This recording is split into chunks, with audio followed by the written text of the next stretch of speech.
This week on The Hustle by Hanna, I sat down with JP Engelbrecht, CEO of South Central Inc., a third generation family business out of Evansville, Indiana.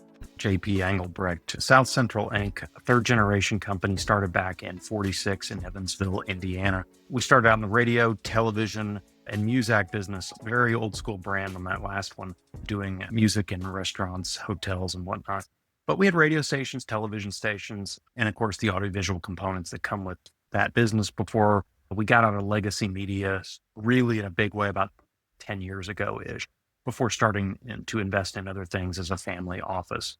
We're a limited partner in a number of deals, but we also have a couple of companies that we own wholly outright. What was your introduction into the business? Was it you're automatically going to be in this, or was this something that you were interested in? That's an excellent question. I never really pushed back, but I was on the radio on a semi-regular basis when I was 4 years old on country radio on Saturday mornings. I wanted to hang out with my dad, and he'd go work Saturday mornings above the radio station. And I'd go down into our control room and I'd hang out with our DJs. So I was always around the business. And I thought business was magic. And then I think it was about 7 or 8 years old, I realized people would pay me to do things. And I liked that. So I started figuring out how to make money at a very early age. So I was around things that were interesting. And I learned that, well, if you do a good job, people pay you. It was never a question for me. It was something I always wanted to do. And I actually committed to it when I was 13 years old. We started Wow. working on a plan. I committed early. I'm very odd, but I knew that this is the only job I ever wanted. That's amazing. Did your peers look at you and think, wow, he's so lucky? Or did you show that this was something you were almost in a way meant to do? Because I think you can go both ways. You can say, oh, he was handed Yeah. this, or you can say he earned this. And I think there's a balance between the two. Most people don't know what it is underneath it, so they automatically assume that it's handed. I have this fantastic opportunity that most people wouldn't get, but at least I was smart enough to say yes to it. I get it. My peers were not really jealous because they also saw that I really loved to work. Most people didn't at a young age. No, nobody wanted to work as much as I did. I thought it was fun. I wasn't really a sports guy. I just wanted to go to the office. I wanted to work. I wanted to make money. I wanted to be around business. It was just an obsession. And so everything that I did, even in high school and in college, I was thinking about how do I prepare myself to take over the family business. That's incredible. I think that having that guiding light within you is something that I've seen in other people, and it's what younger people look at when they're trying to choose a job. Do you think that if you would have gone a different path, you would have ultimately ended up here? You said you were so passionate about working, but were there other jobs before you committed at 13, which is so young? I can't imagine there's too many that you tried and maybe had some aspects of this wasn't the right role for me. And now I know that this is exactly where I'm meant to be. My family had an apple orchard and I worked one summer there. And my grandfather came off that orchard and said, I don't want to do this. I quickly figured out I don't either. So Yeah. that's how he started the company. So I got a little taste of that and went, no, I'm not doing that. I'm not meant to be a farmer. It's just not me. I could have done other things. What role was the first one where you knew this was it? Gosh, I just liked being there. It was I just wanted to be there. I didn't want to be at home. I wasn't a real athletic guy. I didn't understand the sports thing. It wasn't I didn't care really what I was doing. Mhm. I just wanted to be there. And I did all kinds of stuff. I do terrible work. I mean, and I enjoyed climbing towers. I enjoyed mowing the grass. I enjoyed doing engineering work, setting stuff. I just wanted to be there. What was the actual job that you were doing in the beginning? So I started mowing the grass. It was about 15 acres, but I only could mow a couple of it when I was like 7 or 8. I was pushing a mower at 7 or 8, which is probably not the safest thing in the world, but it was the 80s. Nobody cared. And then what was your career progression from there? Did engineering, did some light tower climbing, did remote broadcasts. I did some install for some audiovisual projects when I was in high school as well, riding around in service vans for our audiovisual company. I think I was maybe 16 when my dad gave me the first piece of really good advice that I remembered. He said, son, you know what I think about pretty much anything. You need to now develop relationships with others to learn from them because you pretty much know what I think. I went, okay, that's interesting.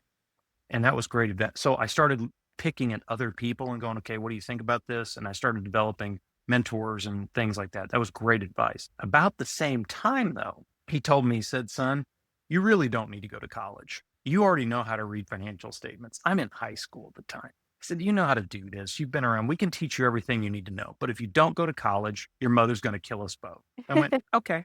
So I was like, well, I'm going to college for 4 years. I think it also validated what other people were thinking. You didn't necessarily need the college degree, but it helped validate your legitimacy in the business. Were there other skills that you adapted that you didn't learn in the classroom that you learned on the business side of it that you think can't be replicated? The biggest one was how to work with adults. And that was something I was naturally, I liked that. For some reason, that made sense to me. I was able to have a firm handshake, talk to adults, look people in the eye. I was curious and they were interesting. They could teach me things. My friends who were just doing other stuff, I was just fascinated with business and adults could teach me about business and what's going on in my life. I was just real engaged with people and obscenely curious. Yeah, I think curiosity is one of the major characteristics that you have when you're younger. People will say you ask so many questions, and then as you get older, it's something they ask you to never let go of. But I think keeping that curiosity is something that obviously helped your success. It's something I've always had as well, to try to understand different views and perspectives. What about some of the curiosities that you had that led into other hobbies that weren't in your traditional business? Hobbies? What are those? That I mean, some people would accuse me for having a very non-balanced life. I mean, I'm a pilot, but that's more of a means to an end. We can get into that. I never really wanted to be a pilot. It was okay, this is going to help me with my business and family. Over my left shoulder is my license plate, and it stands for it's CHFCP. It's Catholic Husband Father CEO Pilot. It is in order. It's on my car. These are just the old ones, but I keep up here. So I'm not a big hobby guy. I love to read economics. I like to read business stuff. Occasionally I'll read a novel. I like walking. I like praying. I'm family. I'm business. I'm faith. And that's pretty much it. The only reason I put pilot on there is if I screw that up, I die. Maybe you can talk about how those guiding principles have helped lead you throughout your career. Sure. I was probably more obsessed with money when I was a kid than I was the faith. I was coin operated. Let's not lie about that. My wife got me a money bin with Scrooge McDuck, the toy. It sits in my office at home. That was me as a kid. I understood. I'm like, how do I get as much money as possible as a child? It was probably unhealthy. I always went to Catholic school. So the faith was always in my life, but I was just there. It wasn't a choice.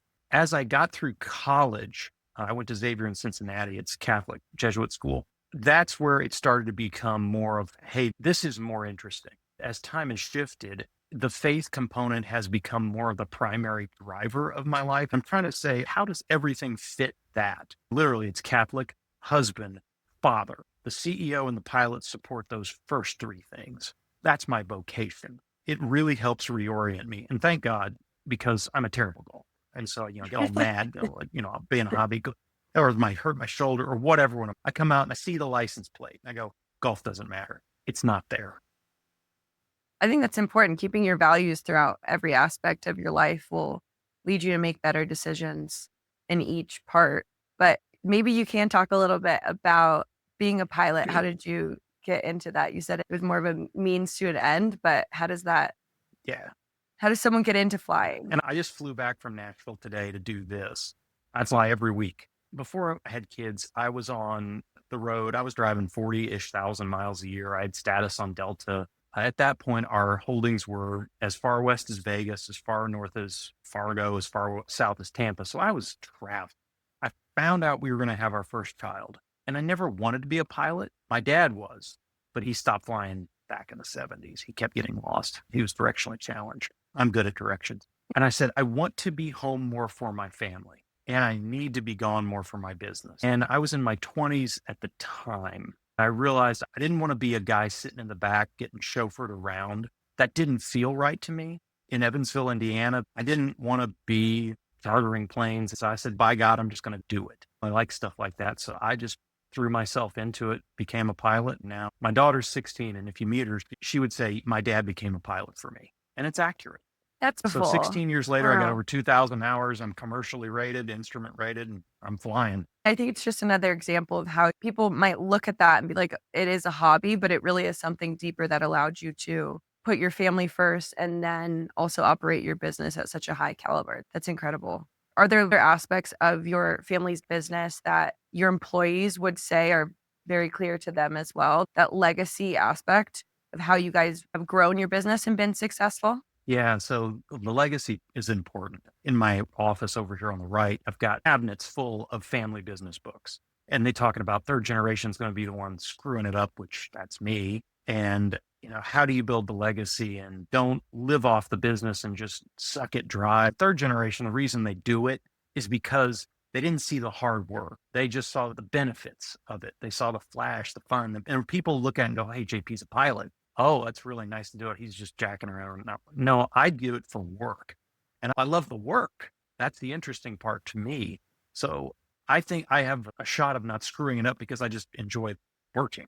Whether my children do it or not, that's up to them. Do they have the desire? Do they have the interest? Is it something they want to do? Because there are those stories. We've all heard about people who were pushed into business. They felt they had no choice. I was the opposite. I was just tugging at the reins to get in the business. But some people would wake up at 55 and go, why am I here? I'm miserable. I wanted to do something else with my life, but I felt like I couldn't. I hope that somebody follows me, but if they don't, that's not what God's calling them to do. Okay, it's cool. That seems like a positive way to do that. And I think your kids and their people around you would see that you're enjoying the process. So if it's something that they feel called to, then maybe they would take that next step. But like you said, you can't be pushed into it. It won't work out well in your favor. No, and my dad always spoke about business as his art form and that we can make a difference in the world. One of our core things is business is an honorable calling. I can make a difference in this world because I'm in business. Plus, it's just fun. I can give money to charities. I can make a difference by being plugged into a community. I can make a difference in people's lives who work for us if we build a good culture and they get paid and they take care of their families. Being in business is mission oriented for me. That's incredible. How do you think that young people now who are pivoting careers, how can they find those companies like what you're mentioning about your own? They can build their own legacy in a way. What are those values? Yeah, it depends on what they want, but there's less people in Gen X than in the boomer generation. So we have this natural less people doing things. We have a population trend that we have to deal with. If people want to do something, they are more marketable. And if they're able to talk to people, I'm a huge believer in technology. I'm an absolute nutball when it comes to AI. Love the stuff. I'm all in. I think it's going to be such a great thing because it's going to help us be more human. It's going to take some of the drudgery out and the relationships that we form with people. That's where it's going to win. I think we have such a unique opportunity, even me being 45 or somebody younger or older, to be in a place where they are valued for who they are as a person. I think it's such a cool moment in history that if you find the culture you want to be in, that's where you go, figure out the rest. They will train you. Fit is one of my favorite F words. Just go where you jive. It's not worth it to be in a place where you don't fit. And if you don't fit with me, that's cool. Find your fit and then figure out the work later. Because if you love working with the people that you're around, you're going to actually work harder and be more productive.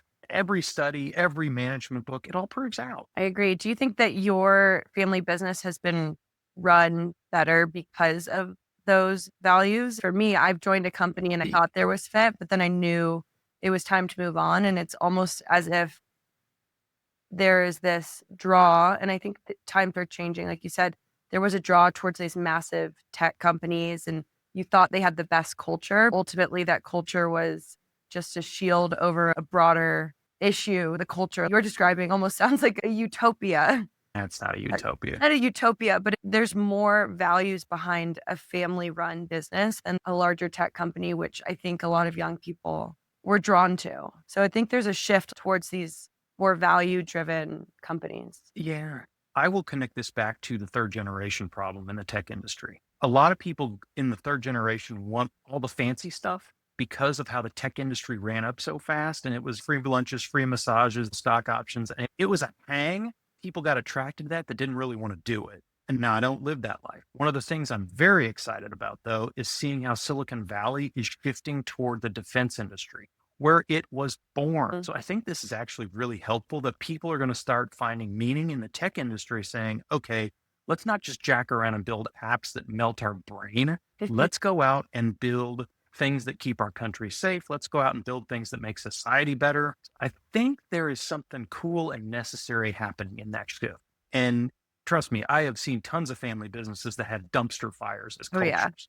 And any time that I've had a dumpster fire culture in one of my businesses, it all comes back to one thing, and that is leadership. Leadership is the sword and the stone. Anytime I've made money, anytime I've lost money, it is 100% because of leadership and the culture they drive. I can't be at every one of my businesses, but I can be there for every one of my CEOs. That is where it's going to happen. And I have been so privileged to meet some great folks who believe in culture and can still get stuff done. It's not an or. No, you can grind and still care about people. It's even better. How would you describe your type of leadership? I'm a little bit of a chameleon. Some people need the rah-rah stuff and, hey, we're going to do this. But I jive more with that quiet intensity of, we got this.